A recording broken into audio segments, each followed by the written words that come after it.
I've been married for 15 years, 3 kids, Michael, Jason, and Marcy, nice house, 2 newish cars, and a wife that can afford to work for a nonprofit because we really don't need the money. I have a job that interests me, and the workload has dropped in the last 4 years, reasonable hours, occasional travel for work and pleasure. I thought I had it made: wife, family, 2-car garage, and a good school district. What more could you want? Until I came in from work and my wife Andrea was sitting in the kitchen looking nervous. "Hey, what's up with you? What's wrong? Are the kids all right?"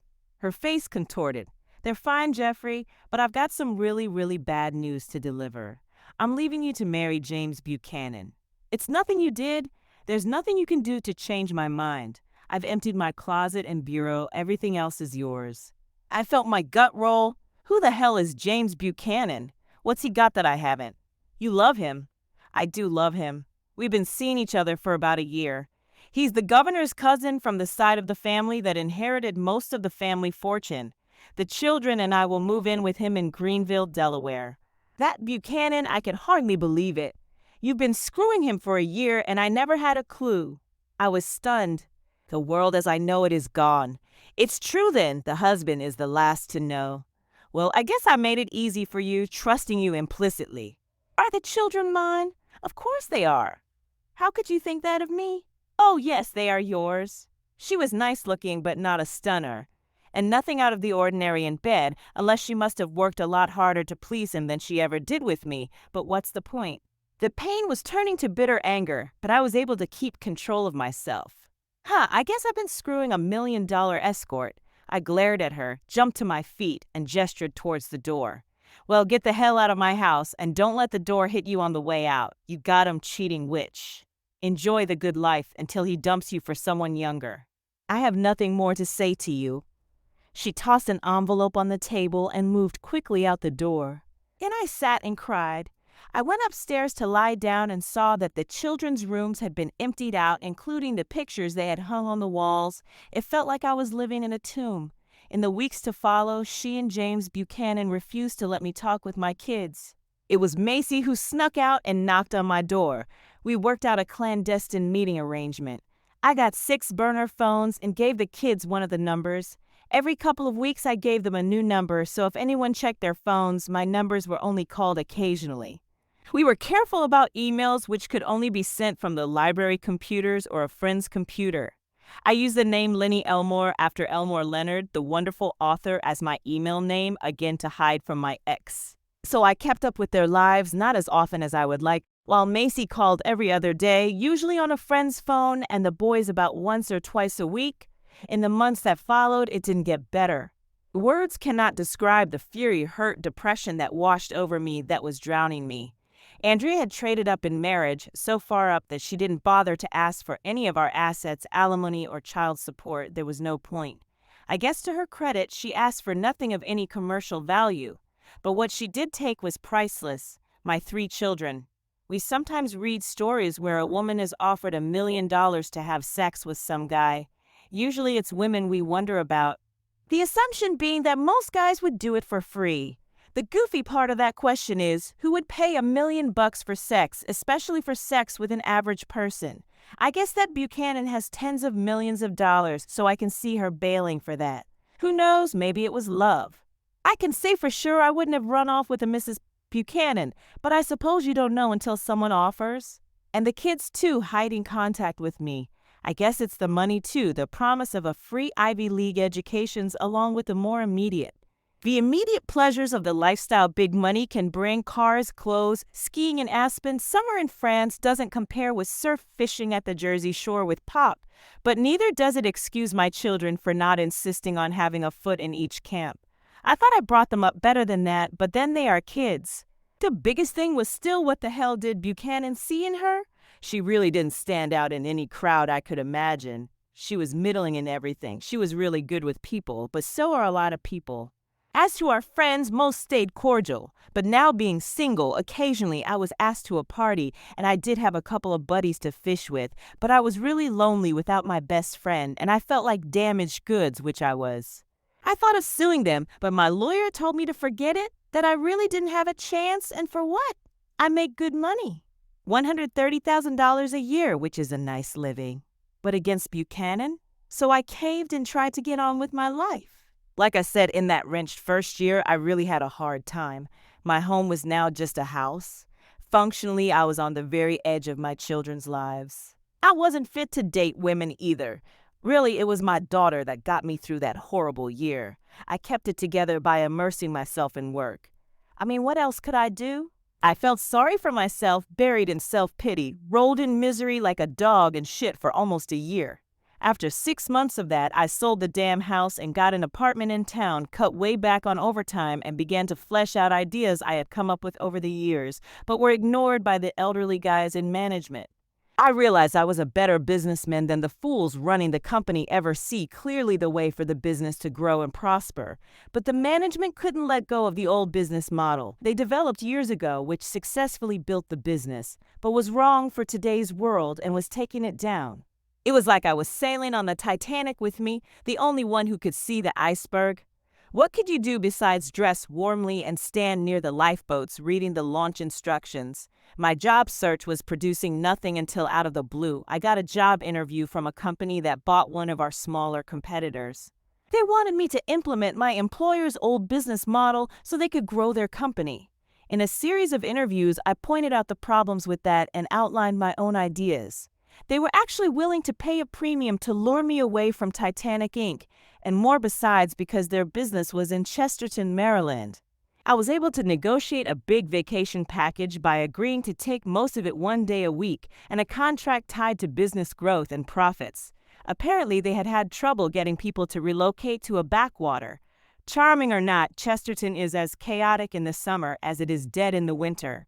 I jumped at the chance to make a clean break from it, changed my email address, got a new phone number of course my children knew, but not their mother. Of course, in this age of the internet, if you live your life, you cannot really disappear. But I thought of it as a way to reinvent myself, as neither my former employer nor my former wife valued me, and it helped to put them in the fuzzy light of the past. Now, I didn't get big-time rich like Buchanan, but I did real well by my standards, and as the business took off, I was able to hire talented young people to implement the business plan. After a few years, I found myself with a nice equity position and began working from home a lot and let others do the day-to-day stuff. I rented a place for a while until I found a big 3-bedroom craftsman-style bungalow on a lot with a view, but within walking distance of Chesterton. The big demand here is for old historic homes. Buy houses from the 1920-1930 are modern houses and pretty reasonably priced. As a bonus, it had $20,000 of woodworking tools and a heated garage that the old guy bought when he retired but never got around to learning how to use. I joined the local historical society, volunteered for this, and that put myself out there, as they say, but unfortunately, the selection of suitable mates was thin. I was 45 years old, relatively few single women in the 35-40 age group, and of the few of a suitable age, well, I'll get shot for saying this, but the education level of the year-round residents was mixed, and the summer people were generally too high-end for my taste. One of the members of the Historical Society asked me if I could fix an electrical problem on his boat. I liked the old guy, so he and I spent Saturday on the boat, and I fixed a plethora of assorted problems. We took it out for a short cruise, and I found I liked sailing, and he liked company, so he taught me sailing. We worked out a trade. I'd keep all the mechanical/electrical stuff running. He's paying someone to do the endless cosmetic restoration and cleaning, and I could take it out more or less at will. I just had to call in advance. If it was a day sail, often as not we would go out together. I should tell you that I could have bought the damn boat, but I'm cheap, and who wants the expense of owning and maintaining a boat? I was at the marina changing the oil in the auxiliary engine and heard hoots and shrieks as a boat was ineptly wallowing up to the dock. I grabbed a boat hook and trotted over. Seeing the run of the tide, I called for the stern rope. They threw it short, but I could just hook it and pull the stern to the dock, where a pond and the tide pushed the bow in so I could catch that rope, which was dragging in the water, and tied them fast. The idiot at the wheel was drunkenly insisting I join their party for dinner at one of the expense account restaurants nearby. I had no interest in spending the evening with a bunch of honking drunks and politely demurred when a really good-looking woman came up beside Captain Rum. Don't be put off by Wallace. I would like you to come to dinner with us. After all, you rescued us. So much you can infer from a sentence. She was sober, no rings on her left hand, nice-looking, educated, faint British accent with a body built for comfort. Now would you be sitting alongside me at dinner? Hoots of teasing laughter from the boat. He hooked the boat, and you hooked him. Way to go, Heather. We were smitten with each other. Heather was 7 years younger than me, worked in a law office in Washington, D.C., writing laws and regulations for lobbyists. She was a gorgeous thing, not Hollywood gorgeous, but somebody I certainly would pick out of a crowd.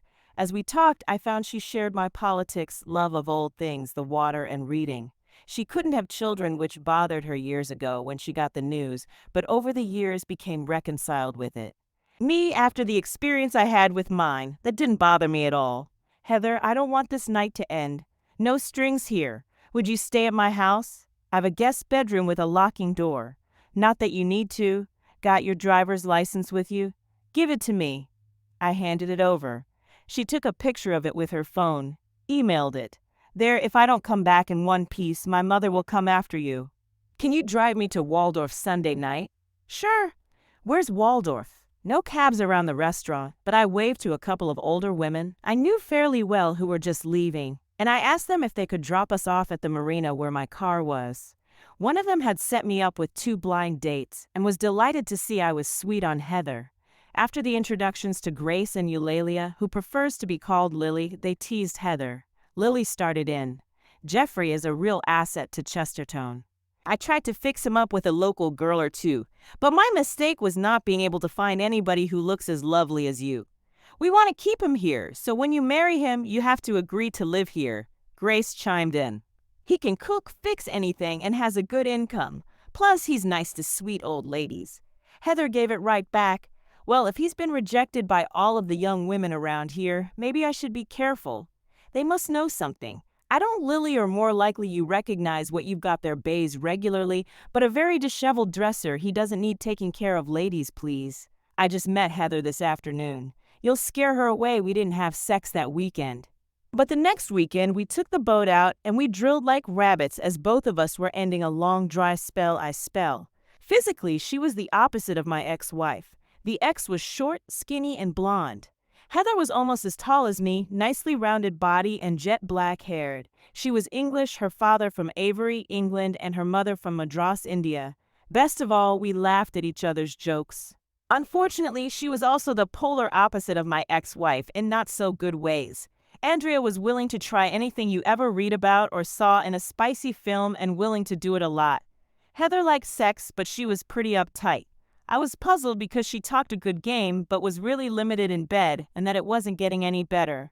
I had no trouble getting her to climax, but she thought blowjobs, dirty talk, outdoor sex, and just about everything else was perverted or disrespectful to her personally. I was about to reluctantly toss her back into the dating pool when I got an inspiration one cold, wet day in the fall. We walked into Chesterton one Saturday and I realized that she was the only woman in the town still wearing sandals. I wondered if she had a foot fetish. I got 2 drinks for her that evening at the restaurant and a glass of wine at the house, so she was pretty laid back. Heather, some people feel that sex can be gross or humiliating and that loving people should be dignified when in bed together.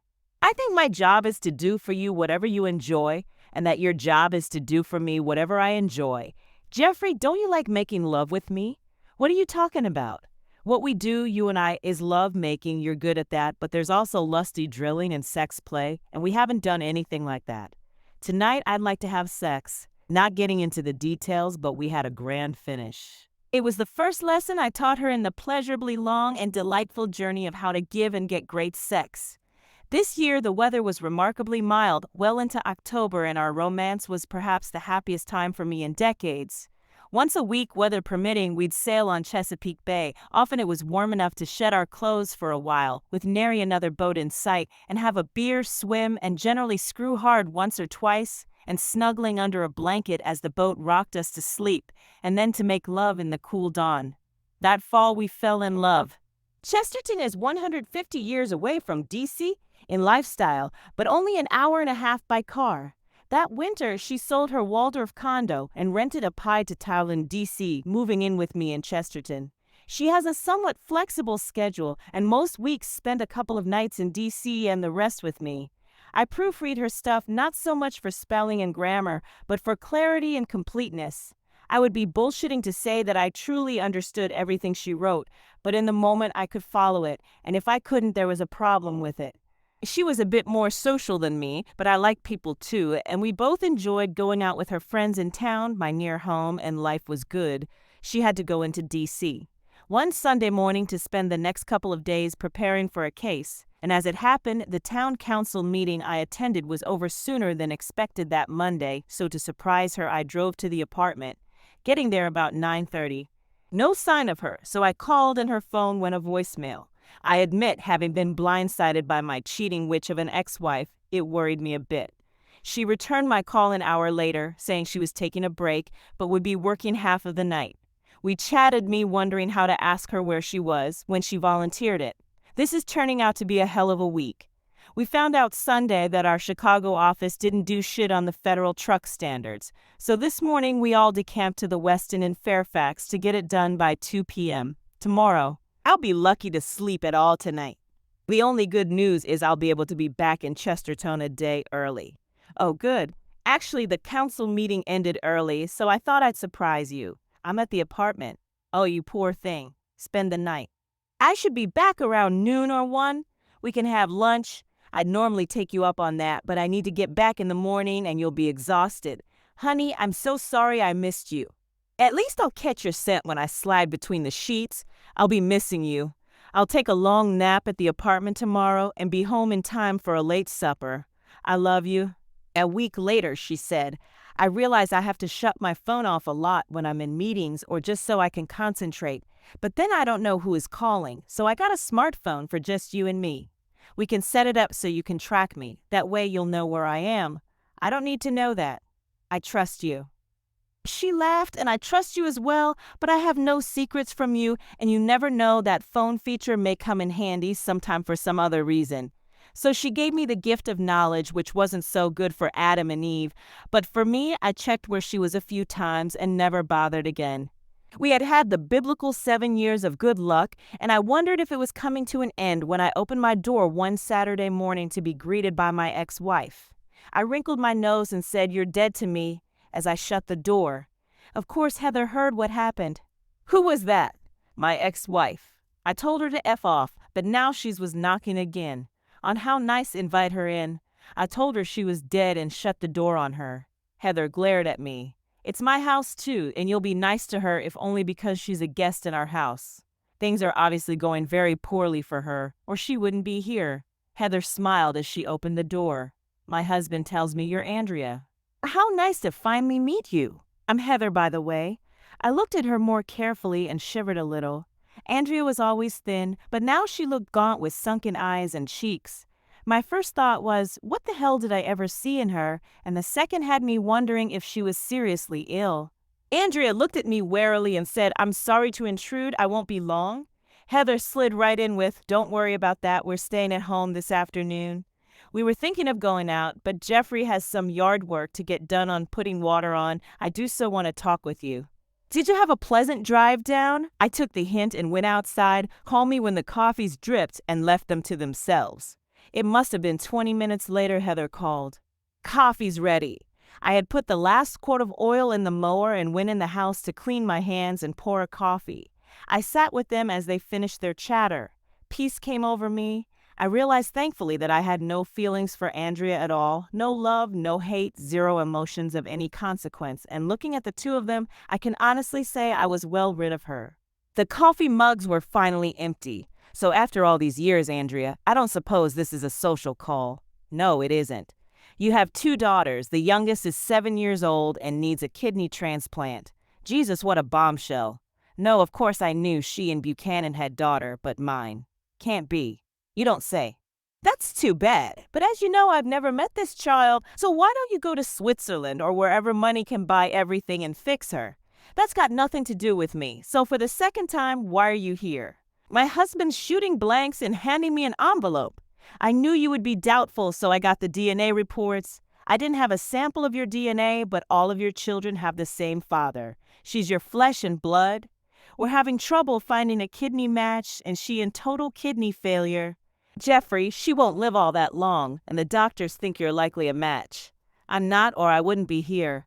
I'm here to ask you to be checked for a match, and if so, to save her life by donating a kidney. I'll pay you anything you ask. Heather saw me starting to go orbital and put her hand on my arm, squeezed hard, and jumped in. We need to discuss this. Why don't you email us the detailed information, and we'll discuss it and get back to you. Every day she's suffering. Andrea, let me talk to Jeffrey. I'll call you the day after tomorrow. I promise. Heather stood up and rummaged in the desk for one of my business cards. As Andrea was leaving, I couldn't help saying sarcastically, "It was nice to hear how the number of my ex-children is multiplying." Do let me know if any more pop out. Drive carefully on your way back to where you came from. I shut the door while Heather walked Andrea to the car, talking earnestly. I reheated a cup of coffee, thinking the nerve of the witch to rub her money in my face, and went out to my shop. Heather called me a couple hours later for supper. Well, there's what I'd call a troubled woman. Her child is dying, facing a slow death, and the only best hope is a big-time favor from a guy who hates her. And that weren't enough, her marriage is shaky. That about sum it up. I don't hate her, I just despise her. And I don't despise her for dumping me, but rather for depriving me of my children and depriving my children of me. She thinks she has it rough facing the loss of a kid. Okay, my kids aren't dead, but they might as well be because they aren't really a part of my life. You think the kid's really mine? I doubt she'd lie about that. I imagine you'll find out pretty quickly if they check you for a kidney match. Shit, I gotta read up on that.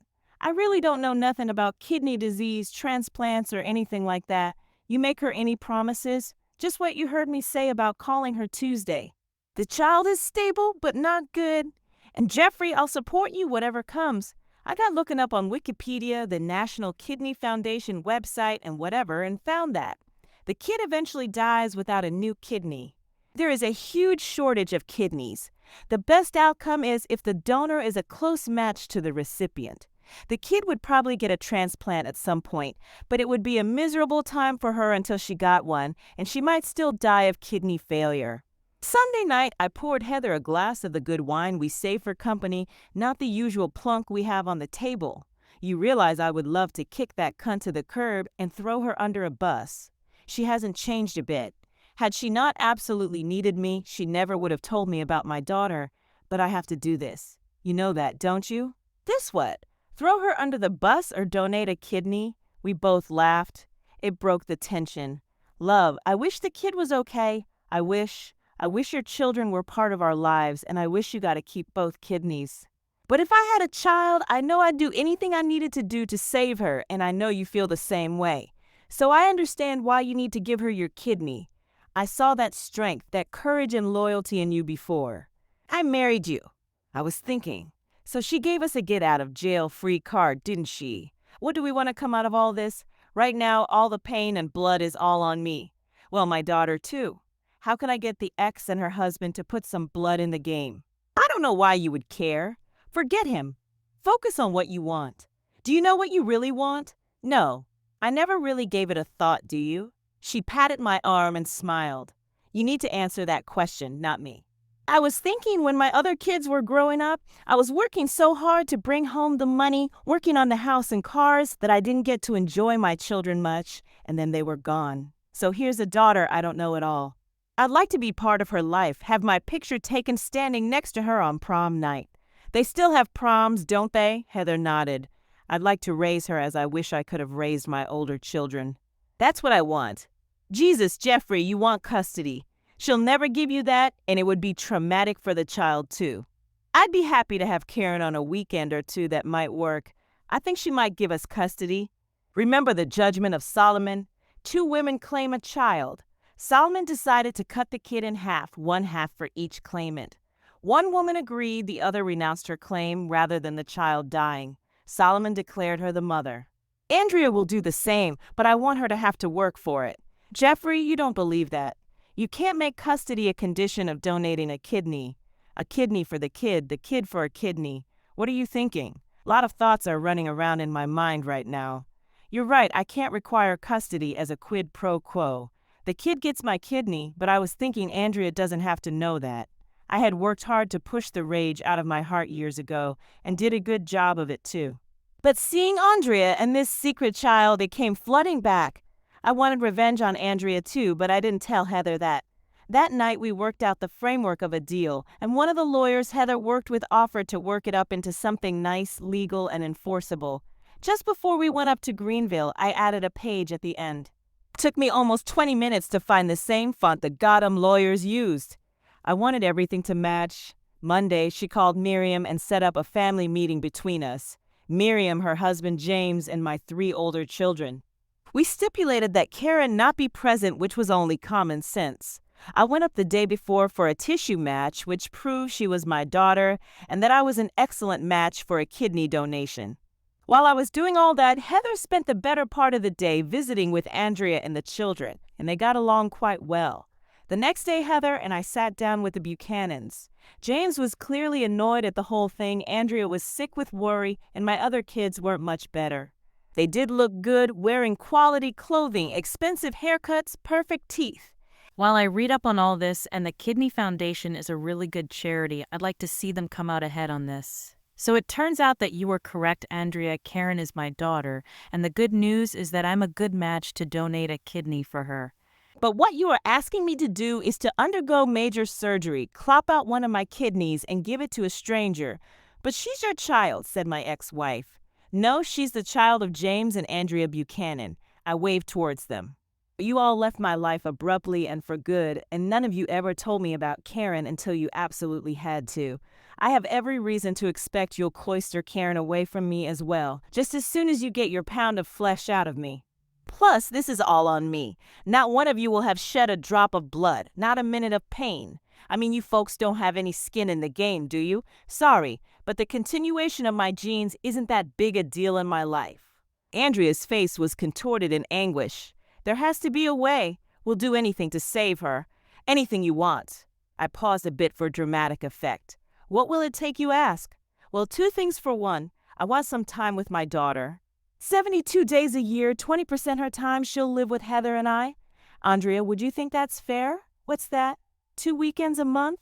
Well, that'll be 48 days, so at a week or 2 in the summer, that's about 15% of the time. So, okay, I would get her 15% of the time and you 85% of the time. Okay, so you agree that would be fair. She looked at her husband, who shrugged and said, more than fair. I think so too. We agree on that. Now consider what I will be going through, perfectly healthy, getting cut open and an organ removed to help someone else live. How many of you in my place would be willing to do what you were asking me to do? Raise your hand. The 3 women's hands shot up. My 2 sons a few seconds later, and hesitantly James's hand. So you'd all be willing to do what you want me to do. They looked at each other, nodding. Then we have the makings of a deal that will help the Kidney Foundation too. One day, Andrea and I will donate kidneys, 1 to Karen and 1 to the transplant program. And when I come out of surgery, James goes in to donate a kidney to the foundation as well. When that happens, Karen gets my kidney. I get custody of Karen. What did we say? 15% of the time. That seems fair to us all. How's that sound? You 2 will be written up in the paper as heroes. James saw a distinction. You'll take credit for it all. What's credit to me? You can say it was your idea. You're all the more noble because your donation is going to strangers, not to kin. Everybody nodded. They were good with it, but James didn't look all that happy. I gave him a verbal poke. You okay with this, Jim? He quickly put on his public happy face mask. Sure. It's a good thing to do, and it helps lots of people, so why not? Andrea? They all smiled and nodded. Andrea gushed. Thank you. Thank you, Jeffrey. You don't know what this means to me? You're wrong about that. Andrea, I do know what this means to you. In fact, more than you realize. But we all agree that Andrea, James, and I will donate a kidney. Nodding all around. Okay, so here's the contract for you all to sign. There is a penalty clause on the next to last page, which is my second condition, and Andrea and James have to initial it and date it. James got serious in a hurry. What the hell's this about a contract? We're all family here, that's not called for, and I for one won't sign. My replacement was grating on my nerves, the pompous prick. We're all a family here, Jimmy. Only like the interlocking Olympic rings, different families, my wife and are a family, and you, Andrea, and the children are a family, and the children, Andrea and myself, are a biological family. So the family bit is sort of muddled. The nice thing about contracts is everybody knows what they are agreeing to in advance, and the penalty clause. If for any reason either of you cannot or will not donate a kidney, Heather, and I get custody of Karen, she takes my last name, and the custody figures which we all agreed were fair are reversed. We get her 85% of the time. You get her 15% of the time. Of course we'll ease into this, but if one of you reneges, she'll be registered in the spring for school in Chesterton. Pandemonium. I had to raise my voice. People, if you all go through with the deal, you get what you all agreed was exactly what you all felt was fair. Only if one of you welches do I get custody of just one. Just one, mind you, just one of my 4 children. Let's not be greedy here. Andrea spoke up. We'll take it. Karen lifts. That is the big thing here. It's what we all want. It's win-win. She grabbed a pen and signed. James balked. So, Jeff, what happens if you don't go through with it? Andrea and I donate kidneys, you do nothing, and Karen dies. I smiled, good thinking, Jimmy. Of course I come out of surgery before you go in, but there might be a problem of some sort. Here's a letter from the Kidney Foundation that in return for 2 kidneys donated to the foundation, they will put Karen at the head of the list. But you have my word I will go through with it. What more assurance can I give but my word? Andrea was melting down. Sign it, James, for our daughter's sake. James was hesitant. I'm not sure she's... Andrea jumped on him. Shut up. There's no good way to finish that thought. Sign the goddamn thing. A week later, Andrea went under the knife, and as soon as the surgeon took a piss and changed his scrubs, they cut into me. After I came out of the anesthetic in the IQ, they moved me to a private hospital room. Heather had been with me in the IQ, but as soon as I was settled in the private room, she and Maisie came in talking with each other. I got an update on Andrea and Heather telling me the doctor said I was fine. Maisie looked me in the eye and told me she regretted how James and Andrea had tried to demonize me. Dad, it was like some kind of almost cult thinking, like a sacrifice we needed to make for the future. I mean, it's stupid on the face of it now, but we were kids and James and Mom, like worse, they were all on a different planet. She started crying. I'd hold you in my arms and hug you, but I'm not up to it at the moment. Heather was right there. I can hug you, Macy. I forgive you and your dad as well. Come on, you were a kid then and you did what you could. But in the future. Jeffrey, and I want you to be an integral part of our life. My son Mike came in the door at that point. Good, you're awake. I'm going to donate a kidney too. I signed up for it while you were under. James bailed. By the way, he's postponed it into the indefinite future, but it'll never happen. Gee, Mike, I don't know, is that such a good idea? You've got your whole life ahead of you. I don't know. You don't have to, the deal is done. UKidney doesn't let Jimmy off of the hook. That had nothing to do with it. Karen gets to live with you guys, that's all to the good. I think Karen will be better off. I just gave my word. I said I'd do it. I mean, if my mother and my father could do it, and it is a good thing to do, I've been watching Karen suffer, and as I understand it, they may be able to split my kidney and help 2 people. You had Jimmy figured out, didn't you, Dad? You knew he wouldn't go through with it, and he absolutely hates to be called Jimmy. We get grounded for 2 weeks calling him that. Heather was looking at me as it dawned on her how I engineered this thing. I figured he wouldn't give anybody a pound of flesh, but I didn't want to admit it. But better yet, he would be the goat for Andrea losing her daughter. I really don't know Jimbo at all, never laid eyes on him until a week ago. He does seem like a bit of a stuffed shirt. He's not one of us, is he, Dad? You tell me. He may be nothing to me, but I rather think he loves you too. That week began the rest of my life. At first, when we had Karen for the weekends, one of her brothers or her sister would bring her down, and often enough the 2 of them would stay the day, returning in late evening, and the wife or I would take her home Sunday. Pretty soon we had them, Karen and whoever drove her down, for the whole weekend. When that all went well, we went to Thursday night to Sunday night. Often enough I had my friend's boat, so we sailed and fished and swam all summer. We took Karen and her sister on vacation, seeing the sights of Washington, D.C., and then took the boys on the same tour. We extended the trips an extra day because we couldn't get the kids out of the Smithsonian. At the end of summer, Andrea came down with Karen. The 2 of us chatted. She was more relaxed and happy than I could ever remember. Heather gave us some time together. Jeffrey, you know James and I aren't getting along well, don't you? No, actually I didn't. Heather and I are going great, though. Maybe you ought to chat with her. You guys must have done something right in years past. The kids turned out well. James hasn't really done much in the parenting department, you know. He was more of an older playmate than a father. Yeah, well, I guess it put a lot on you and the help. From the little I've seen of him, he's not one for sacrifice and hard work. Well, with enough money, you can sit around and fritter your time away, I guess. Did you intend to drive a wedge between us? Andrea, when you bailed on me, you didn't give two shits about me. And now I really didn't give a thought to you. First of all, like you, I wanted Karen to live a normal life. And secondly, I wanted my children back in my life. I am willing to share, but I resented greatly that you yourself would not. More than the divorce, I resented that. Well, that's all water under the bridge. I'm good with it now. So what's your problem with him? By him reneging, I lost Karen, my baby, and now he's cheating on me too. Eh? I damn near choked, which morphed into a chuckle and the look on her face. I started hearty laughter. You worthless witch. You were happy enough when you were cheating on your husband and denying him his children, weren't you? You really expect sympathy from me? Turnabout is fair play. Well, believe me, I really do know how you feel and agree no one should have to give up a child. Better line up a good divorce lawyer. You'll still be rich, or is there a prenup? She started to laugh too. Jeffrey, you can get me laughing. Yes, turnabout is justice, but justice doesn't feel good from my end. There is a prenup, but yes, I'll be rich but not happy. That last bit is on you. Somewhere along the line, you missed an essential fact of life. You have to find out what makes you happy, and then find someone who will enable you to do whatever it is that makes you happy. Only you can figure it out and make it happen.